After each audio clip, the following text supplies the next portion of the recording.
Good morning, evening, afternoon, whenever you're viewing it, it's Mr. Serban, and today we are going to talk about factoring. So, before spring break happened, we had a little assignment on X puzzles. We will use that a little bit more tomorrow, and I will go over more examples because I know it could be a little confusing. Now, today, you notice I have both our notes open, and I have Desmos, which means we get to use it and use it a little bit more. So, if we look over here at our notes, it says if we are asked to factor and there's no number next to x squared, or whatever letter is given, we can use Desmos. What you will do is you'll type that expression into Desmos, click on the x-intercepts. Now we will get more with this on a further unit, but also just note that factors are the opposite signs, so you switch it. So for example, if it was given that the intercepts were 9 and -4, then your factors would be -9 and +4, so they switch. So the x-intercepts are what we're looking for. If it's a positive x-intercept, then we switch it. It's a negative, we switch to a positive. And those are our factors. One thing I need to emphasize is that you have to use x. Whoops. You have to use x because Desmos doesn't recognize any other letter. If you use M, it's going to say, what are you trying to do here? So I will go over here to Desmos, and then I'll click on all of mine. So here I have m squared plus 15m plus 54. However, it's m squared. I need to use x. So I will click x squared plus 15x plus 54. Now if you type it in your regular keyboard, that will work too. And then I'll click on my x-intercepts. I have both negatives, so what I want you to do is to write the x-intercepts. So I'll write -9, 0, and -6, 0.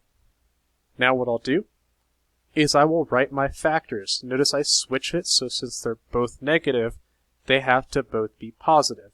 So x plus 9 and x plus 6 are my factors. That is all you have to do. You can check your work. If you want to check your work, what you can do is you can multiply. So I have my box method or distribute. I'm going to use the box method. X positive 9, x positive 6. And here I have 1x. 1x gives me x squared.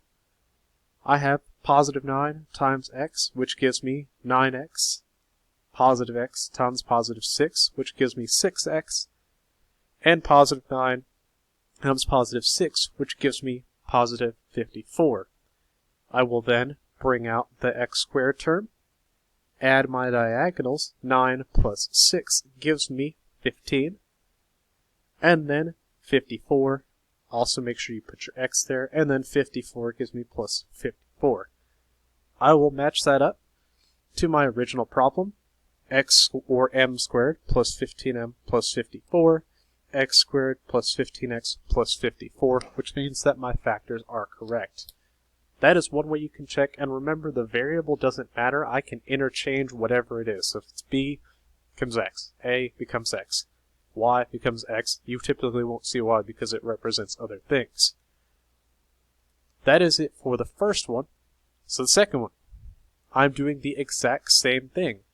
So I'll bring my mouse over here and clear out Desmos, and I will type in x squared minus 13 x plus 40. I'll then click on my x-intercepts, which are 5 and 8, so I'll write 5, 0, 8, 0. They are both positive. I flip them to get my factors, which means I have x minus 5 and x minus 8. That is all that I have to do each time. Now, I could do the box method or distribute, and I'll do that on another example to check my work. But that's all I have to do. Type it into Desmos, click on my x-intercepts, write them down, and then flip the signs. Positive 5 becomes negative 5, positive 8 becomes negative 8. On to my next example. I have x squared minus 2x minus 80. I'll go over here to Desmos, clear it out, and I'll type it in. X squared minus 2x minus 80. I have a little bit wider, so I have to make sure I can see both of them. So I have negative 8 and positive 10, which I'll write down over here. Negative 8, 0, and 10, 0. Remember, x-intercepts, your y-intercept doesn't matter here. So, I will then flip my side to get x plus 8 and x minus 10. I will use the double distribute method. Get a different color here. And then I'll distribute.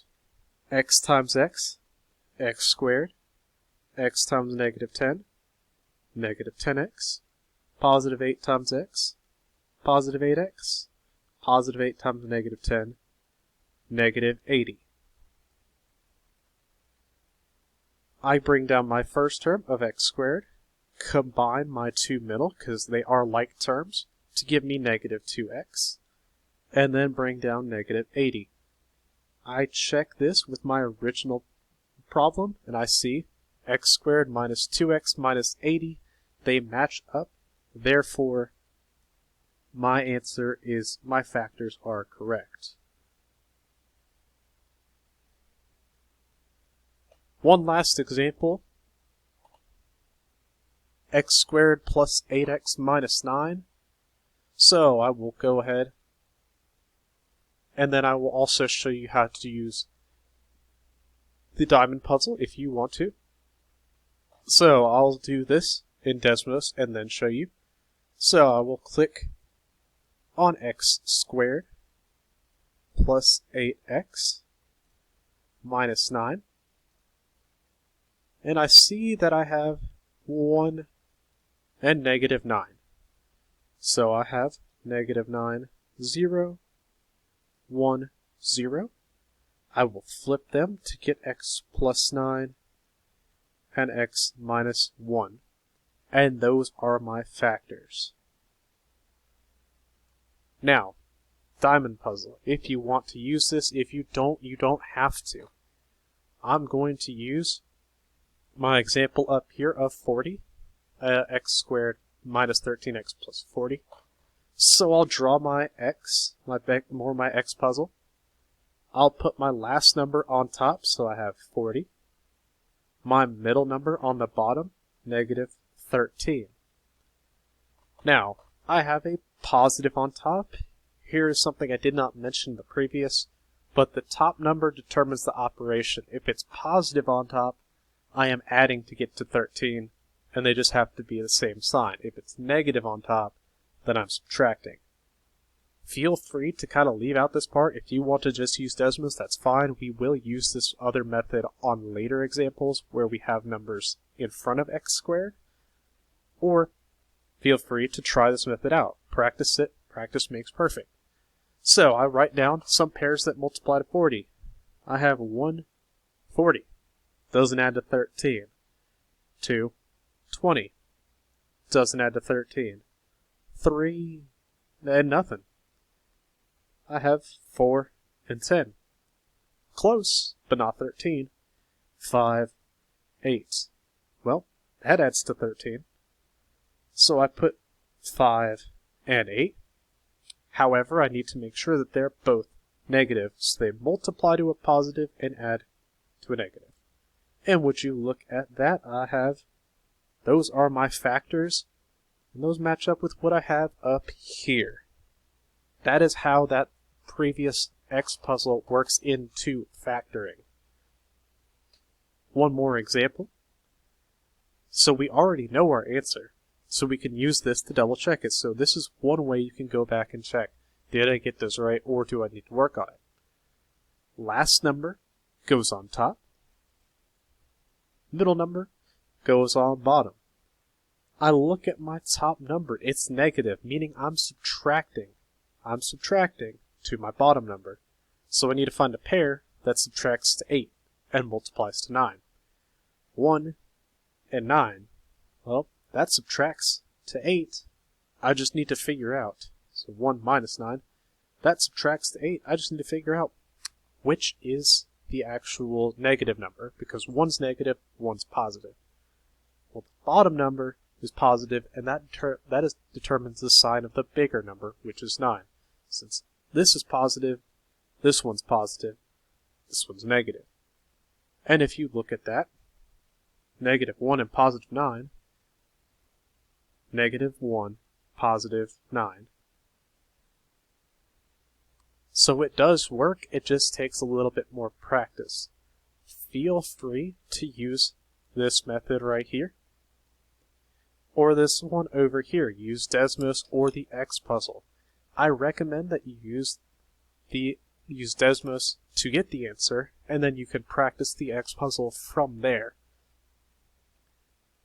You have 12 problems to work on this. It is however you want to work on them. If you want to use Desmos or if you want to use the X puzzle. I will demonstrate one more.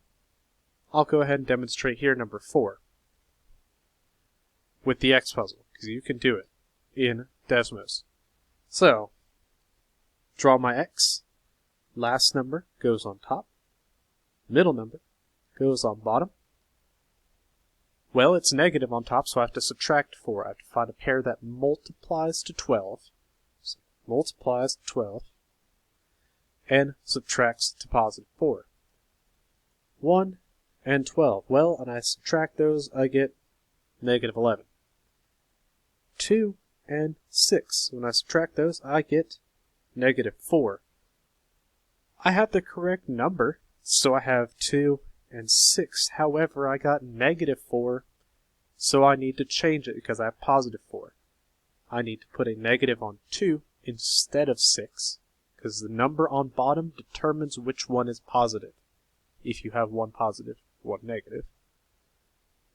And if you look, there would be my factors, and you have to write them out. So x minus 2, x plus 6. You can write them like this, stacked, or you can write them side by side like I did up here. Do remember that this method works, but so does Desmos. It is entirely up to you which one you want to use. Just remember, if I type this in Desmos, I can't use N, I can't use B, I can't use A, I can't use any other letter besides X, because it will not know what I'm doing. So, if you have any questions, feel free to email me, leave a comment on the actual video, or on the actual assignment. Either way, I will get to them as soon as I can. This is our first step into really factoring, and we will grow on this in future days based on if there's a number out front of X, and we will work on that further. If you have any questions, let me know. Stay safe, stay healthy, and always see you next time.